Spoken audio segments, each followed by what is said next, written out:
परमार्थ की पगडंडी रॉय के साथ रोचक कथाएं।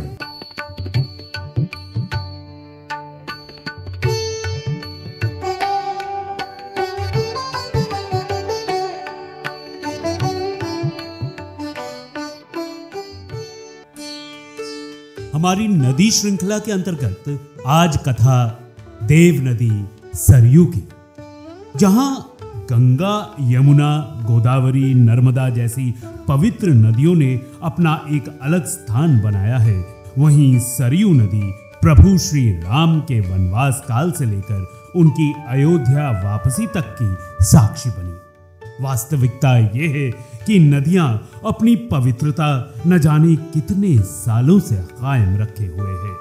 नदियों की बात की जाए तो सरयू नदी का अपना एक अलग इतिहास और पहचान है, जिसका नाम सुनते ही मन राम की नगरी में पहुंच जाता है। आइए आज कथा सुने सरयू नदी की। भौगोलिक दृष्टि से देखा जाए तो सरयू नदी वास्तव में शारदा नदी की ही एक सहायक नदी है। इसे सरजू के नाम से भी जाना जाता है। यह नदी उत्तराखंड में शारदा नदी से अलग होकर उत्तर प्रदेश की भूमि के माध्यम से अपना प्रवाह जारी रखती है। इसलिए यह उत्तर प्रदेश की आबादी के लिए पानी का एक प्रमुख स्रोत है। सरयू नदी मुख्य रूप से हिमालय की तलहटी से निकलती है और शारदा नदी की एक सहायक नदी बन जाती है। सरयू नदी उत्तर प्रदेश में सबसे प्रमुख जल मार्गों में से एक है, जो सरमुल से निकलती है। जिला बागेश्वर हिमालय उत्तराखंड के चरम उत्तर में स्थित है। सरयू नदी का उल्लेख प्राचीन हिंदू शास्त्रों जैसे वेद, पुराणों और रामायण में मिलता है। ये गंगा नदी की 7 सहायक नदियों में से एक है और इतनी पवित्र मानी जाती है कि ये मानव जाति की अशुद्धियों को धो देती है।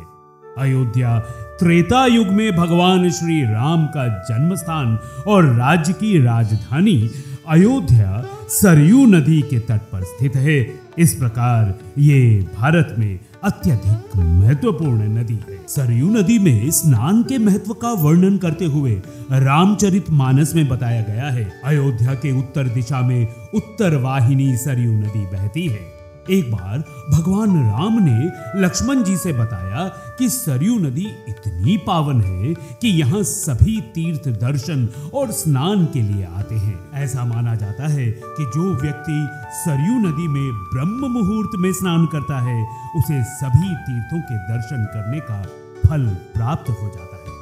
पौराणिक कथाओं के अनुसार सरयू और शारदा नदी का संगम तो हुआ ही है। सरयू और मां गंगा का संगम श्री राम के पूर्वज भागीरथ ने करवाया था। पुराणों के अनुसार सरयू नदी की उत्पत्ति भगवान विष्णु के नेत्रों से प्रकट हुई है। प्राचीन काल में शंखासुर दैत्य ने वेदों को चुराकर समुद्र में डाल दिया और खुद भी वहीं जाकर छिप गया। इसके बाद भगवान विष्णु ने मत्स्य रूप धारण कर दैत्य का वध कर दिया। फिर भगवान विष्णु ने ब्रह्मा जी को वेद सौंपकर अपना वास्तविक रूप धारण किया। इस दौरान भगवान विष्णु खुश हो उठे और उनकी आंखों से आंसू टपक पड़े। ब्रह्मा जी ने उस प्रेमाश्रु को मान सरोवर में डालकर उसे सुरक्षित कर लिया। इस जल को महापराक्रमी वैवस्वत महाराज ने बाण के प्रहार से मान सरोवर से बाहर निकाला और यही जलधारा सरयू नदी कहलाई। मानस खंड में सरयू को गंगा और गोमती को यमुना नदी का दर्जा दिया गया है। धार्मिक ग्रंथों के अनुसार जिस प्रकार गंगा नदी को भागीरथी धरती पर लाए थे, उसी प्रकार सरयू नदी को भी धरती पर लाया गया था।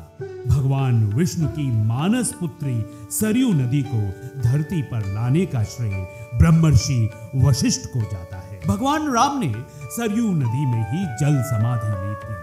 सरयू नदी में ही भगवान राम ने अपनी लीला समाप्त की थी, जिस वजह से भगवान भोलेनाथ शंकर उन पर बहुत क्रोधित हुए थे और उन्होंने सरयू को श्राप दे दिया था कि तुम्हारा जल मंदिर में चढ़ाने के लिए इस्तेमाल नहीं किया जाएगा, साथ ही किसी पूजा पाठ में भी तुम्हारे जल का प्रयोग नहीं किया जाएगा। इसके बाद सरयू भगवान भोलेनाथ के चरणों में गिर पड़ी और उनसे बोलने लगी कि प्रभु, इसमें मेरा क्या दोष है?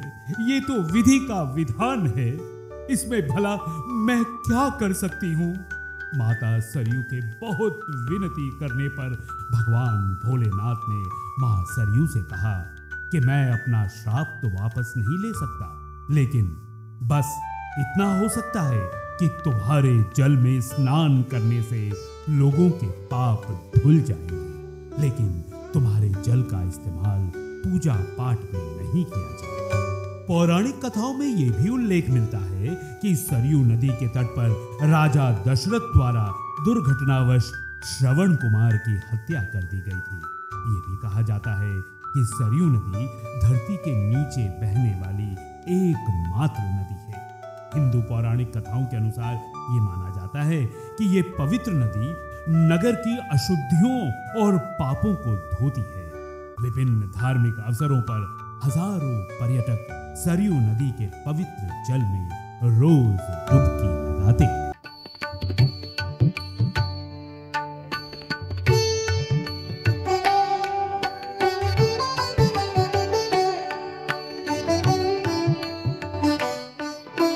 रॉय के साथ रोचक कथाएं, परमार्थ की पगडंडी।